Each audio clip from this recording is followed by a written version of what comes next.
नमस्कार, आप देख रहे हैं वीके न्यूज और मैं हूं आपके साथ निशु शर्मा। अब खबर उद्धव ठाकरे को लेकर उद्धव ने बड़ा बयान दिया है। उद्धव ठाकरे ने अपने समर्थकों से कहा है कि गली गली में जाकर लोगों को बताइए कि पार्टी का चुनाव चिन्ह तीर कमान चोरी हो गया है।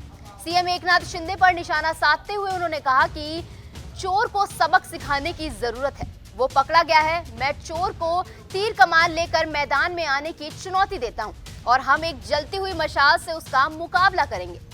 उद्धव ने कहा कि पीएम को लगता है कि वो शिवसेना को खत्म कर देंगे। शिवसेना कभी खत्म नहीं होगी। चुनाव आयोग पीएम का गुलाम है। आयोग ने वो किया जो पहले कभी नहीं हुआ। उन्हें बाला साहेब ठाकरे का चेहरा चाहिए, उन्हें चुनाव चिन्ह चाहिए, लेकिन शिवसेना का परिवार नहीं। पीएम मोदी को महाराष्ट्र आने के लिए बाला साहेब ठाकरे के मास्क की जरूरत है, लेकिन राज्य के लोग जानते हैं कौन सा चेहरा असली है और कौन नहीं। मैं उन्हें चुनौती देता हूं कि अगर वे मर्द हैं तो चोरी का धनुष बाण लेकर भी हमारे सामने आए। हम मशाल लेकर चुनाव लड़ेंगे, ये हमारी परीक्षा है। लड़ाई शुरू हो गई है। उन्होंने अपने समर्थकों से धैर्य रखने और अगले चुनावों की तैयारी करने को कहा। वहीं इस मामले पर अमरावती से निर्दलीय सांसद नवनीत राणा ने उद्धव ठाकरे पर निशाना साधा है। उन्होंने कहा कि जो राम का नहीं, हनुमान का नहीं, वो किसी काम का नहीं। शिंदे जमीनी स्तर पर बाला ठाकरे के साथ रहे हैं। वो पूरी तरह से शिवसेना के निशान और उसकी विरासत के हकदार हैं। एक बार जब कोई पार्टी टूट जाती है तो 90% नए गुट के साथ चले जाते हैं और इसी को नए गुट को पार्टी का नाम और चिन्ह देना पड़ता है।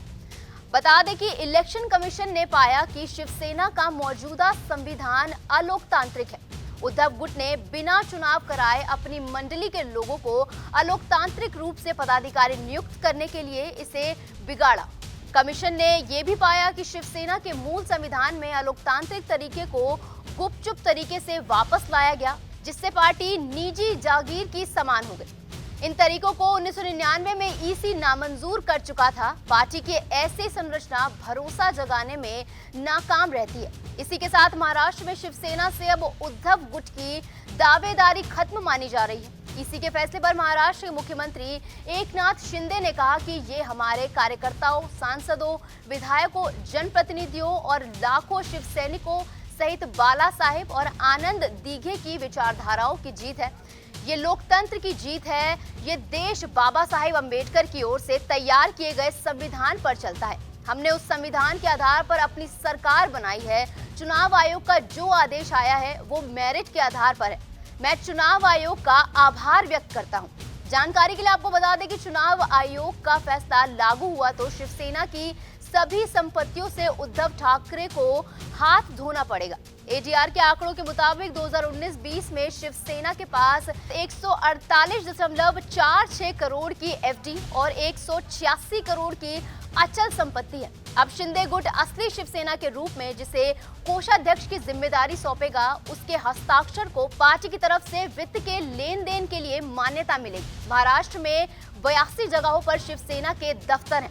इस खबर पर आपकी क्या राय है, हमें कमेंट सेक्शन में जरूर बताएं। तब तक के लिए देश और राज्यों की तमाम खबरों के लिए देखते रहिए वीके न्यूज। नमस्कार। वीके न्यूज, राष्ट्र के नाम।